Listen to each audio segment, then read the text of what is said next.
BRS పాలనలో అప్పులపై శాఖల వారీగా శ్వేతపత్రం విడుదల చేయాలని ప్రభుత్వం నిర్ణయించింది. ఈ మేరకు శాసనసభలో పవర్ పాయింట్ ప్రెజెంటేషన్ ద్వారా సభలో ప్రవేశపెట్టాలని డిసైడ్ అయింది.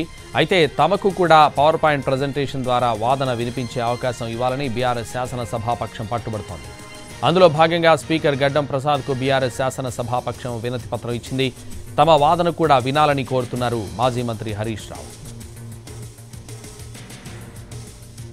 ఇదే విషయానికి సంబంధించి మరింత సమాచారం మా ప్రతినిధి రాఘవేంద్ర లైవ్లో అందిస్తారు. రాఘవేంద్ర, రేపు ఎల్లుండి తెలంగాణ అసెంబ్లీ సమావేశాలు జరగబోతున్నాయి. రాష్ట్ర ప్రభుత్వం అసెంబ్లీ సమావేశాల్లో ప్రధానంగా కీలకమైన రంగాలకు సంబంధించి పలు శ్వేతపత్రాలు విడుదలకు సిద్ధమవుతున్నట్టుగా మనకు ప్రభుత్వ వర్గాల నుంచి సమాచారం అవుతుంది. అందులో భాగంగా స్టేట్ ఫైనాన్స్ సంబంధించి, ఇరిగేషన్, పవర్, ఈ 3 సెక్టార్లకు సంబంధించి గత 9.5 ఏళ్ల బీఆర్ఎస్ హయాంలో ఏం జరిగింది, ఎటువంటి అంశాలు ఉన్నాయన్న అంశానికి సంబంధించి అసెంబ్లీలో వైట్ పేపర్ రిలీజ్ చేయడంతో పాటు దానికి సంబంధించి ఒక పవర్ పాయింట్ ప్రజెంటేషన్ ఇవ్వాలన్న ఆలోచనతో కూడా రాష్ట్ర ప్రభుత్వం ఉన్నట్టుగా ప్రచారం జరుగుతుంది. రేపు ఎల్లుండి ఈ 3 అంశాలకు సంబంధించి అధికార పార్టీ ఈ అంశానికి సంబంధించి కసరత్తు చేస్తున్నట్టు కూడా కొద్ది రోజులుగా ప్రచారం జరుగుతుంది. పార్టీకి సంబంధించిన మంత్రులు కూడా ఇప్పటికే ఎవరైతే రాష్ట్ర మంత్రులు వాళ్ళు కూడా ఈ అంశాన్ని పదే ప్రస్తావిస్తున్నారు. 9.5 ఏళ్ల హయాంలో బీఆర్ఎస్ హయాంలో ఈ రంగాలు ఏ విధంగా కుంటుపడ్డాయన్న అంశాన్ని తాము వైట్ పేపర్ ద్వారా రిలీజ్ చేస్తామని కూడా చెప్తూ వస్తున్నారు. రేపు ఎల్లుండి జరిగే సమావేశాల్లో ఈ పవర్ పాయింట్ ప్రజెంటేషన్ ఉంటుందన్న చర్చ కూడా జరుగుతుంది. ఈ నేపథ్యంలోనే బీఆర్ఎస్ పార్టీ ప్రధాన విపక్షమైన బీఆర్ఎస్ పార్టీ కూడా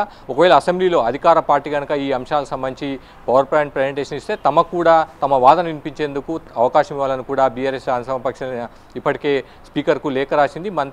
మాజీ మంత్రి హరీష్ రావు పేరుతో స్పీకర్ గడ్డం ప్రసాద్కు లేఖను కూడా ఇచ్చింది. అయితే స్పీకర్ ఈ అంశానికి సంబంధించి ఎటువంటి నిర్ణయం తీసుకుంటారన్నది కూడా చూడాల్సింది. ఖచ్చితంగా తమకు ఒకవేళ అధికార పార్టీ కనుక శాసనసభలో పవర్ పాయింట్ ప్రజెంటేషన్ ఇస్తే తమకు కూడా ఇవ్వాలన్న డిమాండ్ను వాళ్ళు వినిపిస్తూ వస్తున్నారు. అయితే దీనికి సంబంధించి ఒకవేళ నిజంగానే రేపు ఎల్లుండి జరిగే సమావేశంలో అధికార పార్టీ ఈ అంశాలకు సంబంధించి పవర్ పాయింట్ ప్రజెంటేషన్ ఇస్తుందా లేదన్నది కూడా మనం చూడాల్సి ఉంటుంది. సంతోష్. Thank you Raghavendra.